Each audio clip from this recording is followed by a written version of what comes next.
monde. Aujourd'hui, on va traiter la dernière leçon de la partie la lumière. C'est application, étude de quelques instruments optiques. Je vais traduire ce titre en arabe. Application تطبيقات, étude دراسة de quelques instruments optiques. دراسة بعض الأجهزة البصرية. Instrument en arabe, جهاز, instrument optique. Alors, on va étudier quelques instruments optiques. On va commencer par l'instrument la loupe. La loupe en arabe, al-mukabbir. Voilà. Alors, je vais vous montrer la loupe maintenant sur l'écran.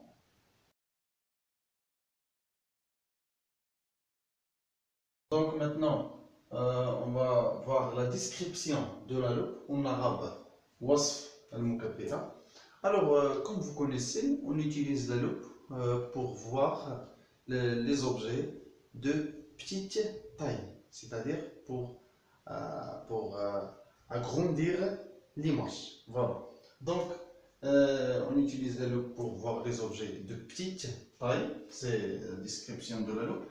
Et la loupe est constituée d'une lentille mince convergente. Okay? La loupe, c'est quoi la loupe? La loupe, normalement, c'est une lentille mince convergente. Vous savez déjà le symbole de la lentille mince convergente. Voilà, f' par exemple, et f. Cette distance est égale à cette distance.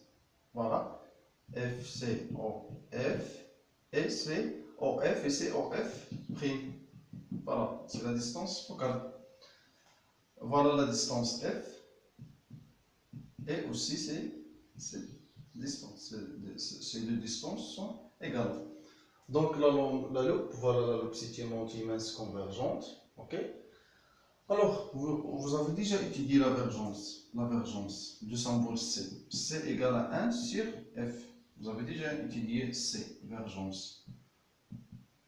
Alors la loupe, on a dit c'est une lentille mince convergente, comme vous voyez ici. De vergence, elle est élevée, c'est-à-dire de grande valeur de vergence. Donc la vergence est élevée, de grande vergence. Alors la loupe a une grande valeur de la vergence, du symbole, la vergence c'est C. Voilà. Et sa distance focale, elle est entre 2 cm et 5 cm. Donc la distance focale de la loupe, elle est toujours entre 2 et 5. Okay? Et il a une grande valeur de vergence. Voilà. Maintenant, on passe l'usage de la loupe. L'usage de la loupe. L'usage en arabe isti'mal. Voilà. Donc, on utilise la loupe pour voir une image agrandie des petits objets. Donc, pour voir une image, comment elle est? Une image agrandie. Mukabbara. Voilà. En arabe, رؤية صورة مكبرة. Très bien. Alors, pour voir l'image d'un objet qui est petit, qui est de petite taille, il faut placer l'objet. Regardez, si on trace la lentille, voilà la lentille O. Donc, si on trace la lentille, distance focale normalement sont égales, donc par exemple 1 cm ici, 1 cm ici, donc voilà f' et voilà f. Donc il faut placer l'objet entre quoi et quoi? Il faut placer l'objet entre O et A, entre O et F, c'est-à-dire OA doit être inférieur à F. Par exemple, si on a posé l'objet AP ici, donc voici F et voici OA. Alors F ici supérieur à OA, parce que voilà la distance OA. La distance OA.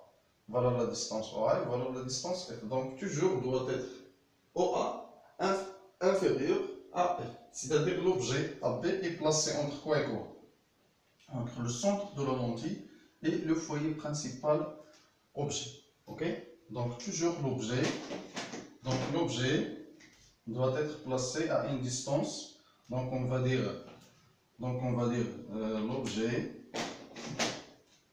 l'objet doit être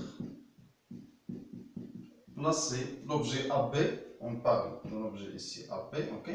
L'objet AB, voilà, l'objet AB doit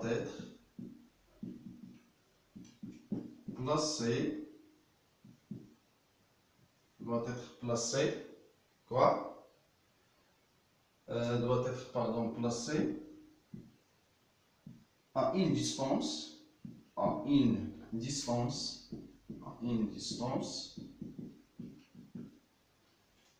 telle que EA inférieur à F. Toujours EA doit être inférieur à F, ou bien, autrement dit, en arabe, donc AB doit être placé entre O et F.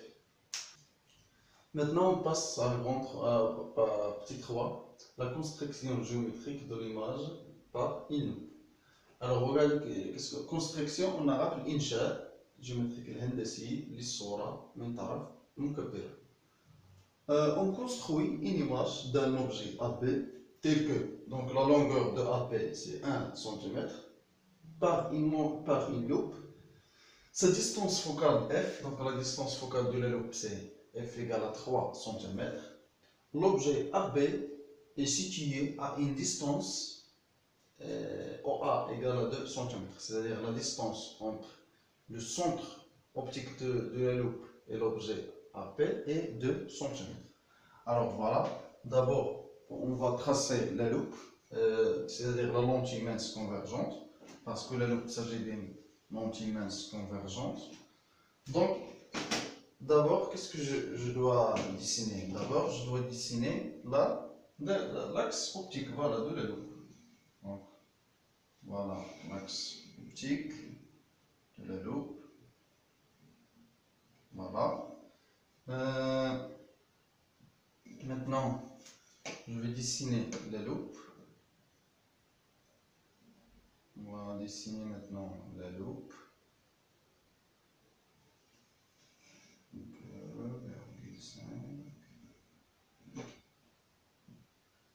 Voilà le symbole de la lentille mince convergente. Voilà le centre O.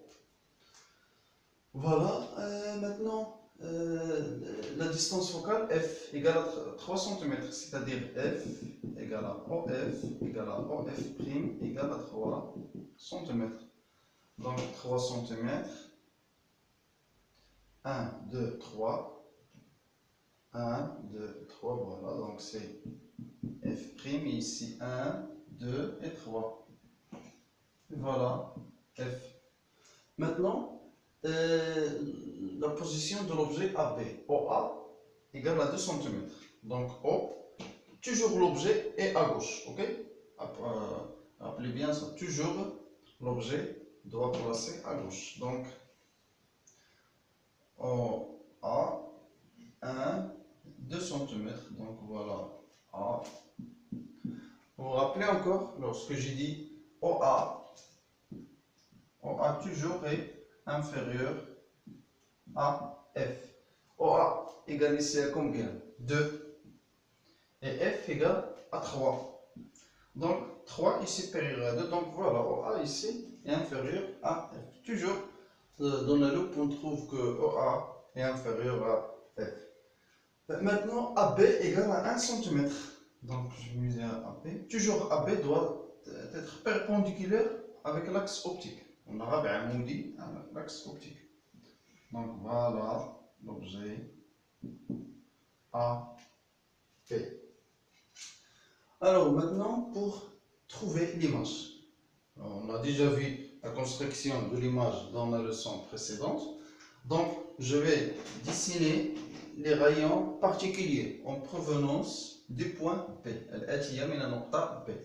Donc on a étudié, on a déjà vu le rayon qui passe par le centre.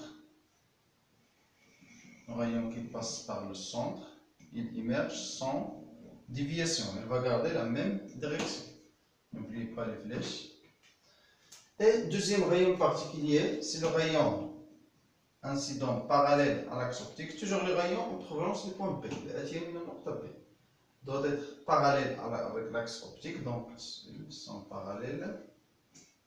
Voilà. Et après immerger de la lentille, il va passer par quoi? Par F'. Voilà, il va passer par F'. Comme vous voyez ici.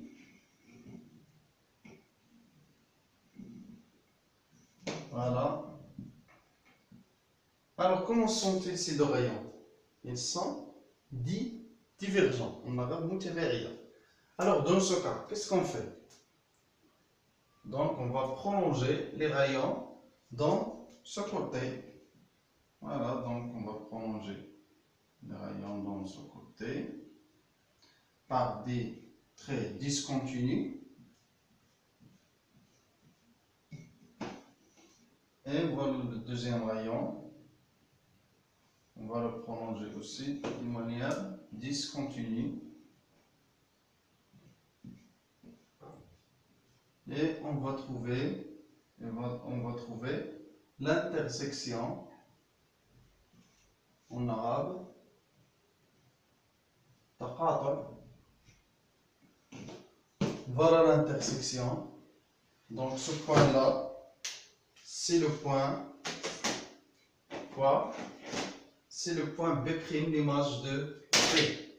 Donc voilà B'. Donc je vais, pour trouver après, je vais faire la projection sur l'axe. D'abord je vais prolonger un peu l'axe ici.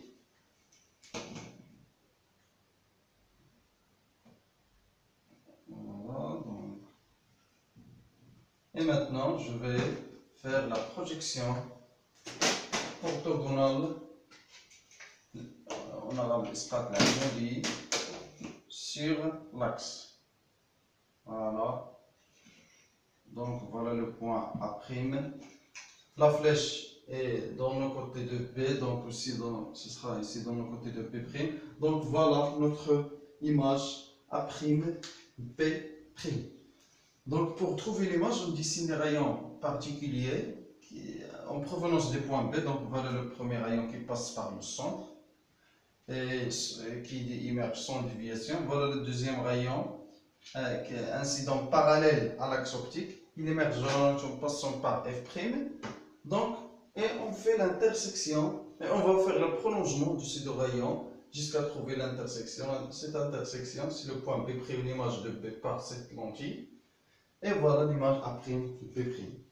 Donc, maintenant, on va déterminer la nature de l'image. La nature de l'image. La nature de l'image est. Et deux points. Alors, d'abord cette image est réelle ou virtuelle? Qu'est-ce que j'ai dit dans la leçon précédente? Si l'image se forme à droite de la lentille, elle est réelle. Si il se forme à gauche de la lentille, elle est virtuelle. Donc ici, il se forme à droite ou bien à gauche? Très bien, à gauche. Donc il est virtuel, très bien. La nature de l'image est virtuelle. En arabe on dit wahmiya. Quoi encore? Est-ce qu'il est droite ou bien renversée? Très bien, ici il est droite. Virtuelle, virgule droite. Et quoi? Comment il est? Si on fait la comparaison entre l'objet et l'image. L'image elle est très bien et agrandie. Et agrandi wa mukabbar.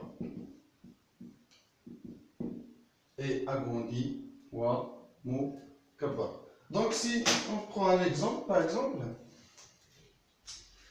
supposons que c'est la lentille. Alors voilà la lentille, supposons que c'est la loupe. La loupe c'est, on a dit c'est la lentille mince convergente. Si j'ai un objet qui est petit, qui est par exemple très petit, par exemple objet AP. Donc voilà la loupe. Ok, voilà l'objet AP. Donc, l'image, je vois l'image sur la loupe. Donc voilà l'image. C'est comme cela que on peut voir une image agrandie. Voilà l'image agrandie. Donc voilà la loupe ici, voilà l'objet qui est très petit. Et voilà l'image, on voit l'image agrandie. Maintenant, on passe à autre instrument optique, c'est l'œil, l'œil. Okay? On va voir maintenant les constituants de l'œil, parce que l'œil, c'est un instrument optique. On va voir.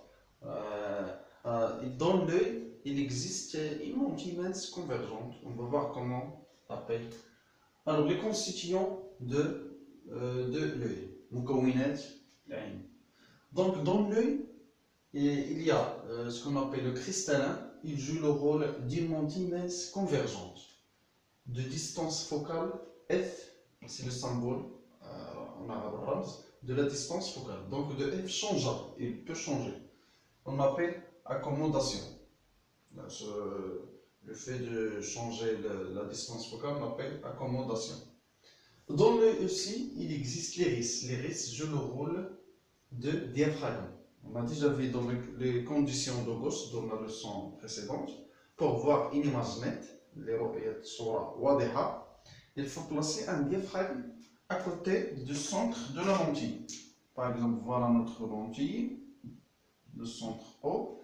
Donc voilà le diaphragme. On place le diaphragme comme ça. Tel que le diaphragme, il a une petite ouverture. Donc cette ouverture doit être placée près du centre. Donc voilà le diaphragme. Donc cet élément-là appelé diaphragme. Voilà. Donc dans l'œil, il existe l'iris qui joue le rôle de diaphragme, comme vous voyez ici, et l'ouverture appelée la pupille. Voilà. Donc celle-là, cette ouverture, c'est ce qu'on appelle pupille. Voilà. Et troisièmement, il y a la rétine. Donc la rétine, il joue le rôle de l'écran sur laquelle tombe l'image. Donc si on veut, donc je vais vous montrer maintenant sur l'écran une figure qui représente les constituants de l'œil.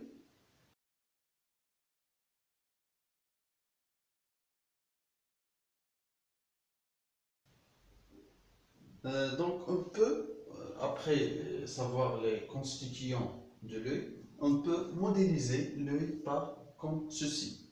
En arabe, yumkino, en arabe, comment on va dire? C'est-à-dire, on peut donner un schéma à l'œil. Donc, يمكن أن نعطي رسم مبسط للعين qui constitue ses constituants. Alors, d'abord, voilà l'œil. C'est comme modélisation de l'œil. Alors, il y a d'abord la pupille. La pupille, c'est une petite ouverture ici. Donc, voilà l'iris qui joue le rôle de diaphragme. Hajib, et cette ouverture, on appelle pupille. Après, il y a quoi? Il y a cristallin qui joue le rôle de la lentille mince convergente. Et on sait que cette lentille a une distance focale changeable, donc f changeable. Et voilà la rétine qui joue le rôle de l'écran. Donc voilà un petit schéma de l'œil. Ce schéma contient ses constituants. Maintenant, on va parler de principe du fonctionnement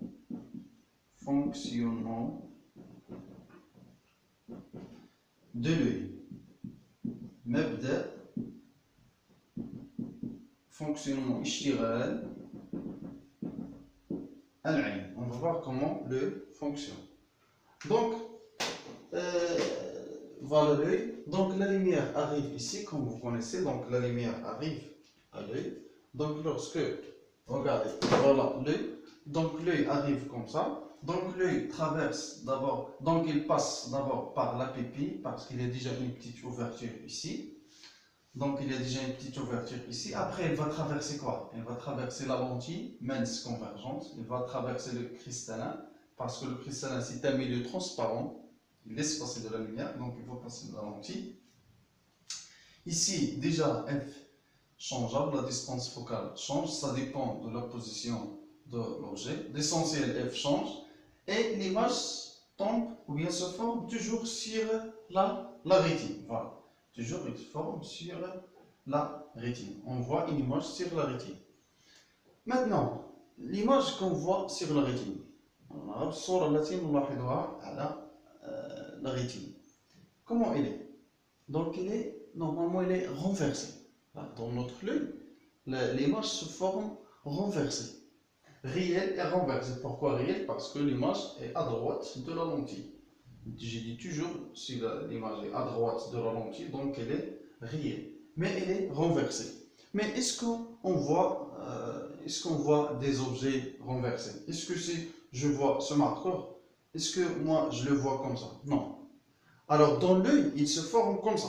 Dans l'œil, il se forme renversé sur la rétine. Alors que fera la rétine? Donc la rétine, il envoie des signaux au cerveau, il a العقل يرسل رسائل إلى العقل des signaux à l'œil إشارات signe إشارات on arabe. Par quoi? Par un nerf optique. Par un nerf optique en arabe عبر عصب بصري. Alors qui reconstitue l'image, mais maintenant elle est réelle et droite. Elle sera droite, pas renversée, elle est droite. C'est clair? Donc je répète, en bref, donc la lumière passe par la pupille, après elle va traverser la lentille mince convergente, et l'image se forme sur la rétine, mais elle est renversée. Alors que fera la rétine? La rétine envoie des signaux au cerveau, donc le cerveau, il va reconstituer l'image, mais maintenant elle est renversée. Maintenant elle est réelle et droite. Maintenant elle sera droite. On passe maintenant au dernier paragraphe, les défauts de l'œil et ses corrections. En arabe, عيوب العين وتصحيحها. Si on a un œil qui ne souffre aucun défaut, c'est-à-dire il n'y a aucun défaut. Alors comme vous connaissez, voilà l'œil, voilà l'iris, voilà cristallin qui joue le rôle de la lentille, et comme vous voyez, l'image se forme, comme on appelle ici, alors ce constituant, on appelle la rétine, où se forme l'image. Donc comme vous voyez, l'image se forme sur la rétine. Donc si l'image se forme exactement sur la rétine, donc il n'y a aucun défaut. Maintenant, on commence par défaut, la myopie. Alors regardez la myopie, qu'est-ce qui se passe dans cet œil-là? Alors l'image se forme avant la rétine. Donc l'image ne forme pas sur la rétine. Pour corriger ce problème, donc le médecin des yeux, on appelle ophtalmologue. Donc l'ophtalmologue vous donne ou bien vous donnera des lunettes avec des lentilles divergentes. Alors pour corriger ce problème, regardez, on place une lentille divergente, donc de rayon parallèle. Que fera la lentille divergente? Il diverge, on arabe les rayons, et voilà le cristallin qui joue le rôle d'une lentille convergente, on arabe mujammi'a. Donc, et maintenant, comme vous voyez, l'image maintenant se forme sur la rétine. Donc, on a corrigé cet œil-là, donc il n'y a pas maintenant de problème. Donc, ce défaut-là s'appelle la myopie. Donc, voilà, l'image maintenant se forme sur la rétine. L'autre défaut, deuxième défaut, c'est l'hypermétropie. J'ai oublié ici l'apostrophe. Donc, c'est l'hypermétropie. Donc, comme vous voyez ici, l'image, voilà les rayons lumineux, voilà le cristallin, la lentille convergente. Ici, quoi? L'image se forme après la rétine. Donc, il y a le défaut ici. Ici c'est avant, ici c'est après. Pour corriger ce problème, l'ophtalmologue, c'est-à-dire le médecin des yeux, vous donnera des lunettes avec des lentilles, mais cette fois-ci avec lentilles convergentes. Pas divergentes, ici maintenant convergentes. Regardez, deux rayons parallèles, cette lentille va converger les rayons lumineux, c'est-à-dire les lunettes, et le cristallin je le roule aussi d'une lentille convergente, donc il va converger aussi les rayons et cette fois-ci l'image maintenant se forme sur la rétine, donc on a corrigé le problème. Voilà. Et ce problème-là, l'hypermétropie, ce problème existe chez les hommes âgés, c'est-à-dire les personnes qui sont âgées. Les personnes qui sont âgées souffrent de ce problème-là. Alors, pour les personnes qui souffrent de ce problème-là, ils ne peuvent pas voir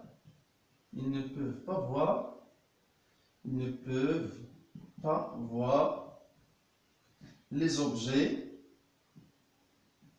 proches. Les objets proches. C'est la raison pour laquelle vous trouvez les hommes âgés, s'ils veulent par exemple lire un livre, ils doivent prendre leurs lunettes parce qu'ils souffrent de ce problème d'hypermétropie. Donc pour corriger ce problème, on utilise des lentilles, des lunettes avec des lentilles convergentes, c'est-à-dire les hommes âgés utilisent des lentilles convergentes. Ce problème-là existe pour les personnes qui ne peuvent pas voir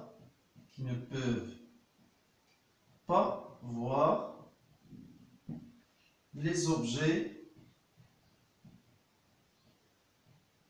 lointains. C'est-à-dire الأشخاص الذين لا يرون الأشياء البعيدة بوضوح. Pour corriger ce problème-là, il utilise des lentilles divergentes. Donc ce défaut, pour corriger ce défaut, on utilise lentilles divergentes. Pour corriger ce défaut, on utilise des lentilles convergentes. Ce problème-là existe chez les personnes qui ne peuvent pas voir les objets lointains, et ce problème-là chez les personnes qui ne peuvent pas voir les objets proches. Allez voir. Ici le défaut, l'image se forme avant la rétine, et ici après la rétine. Donc on a déjà corrigé le problème. J'espère que vous avez bien compris. À la prochaine.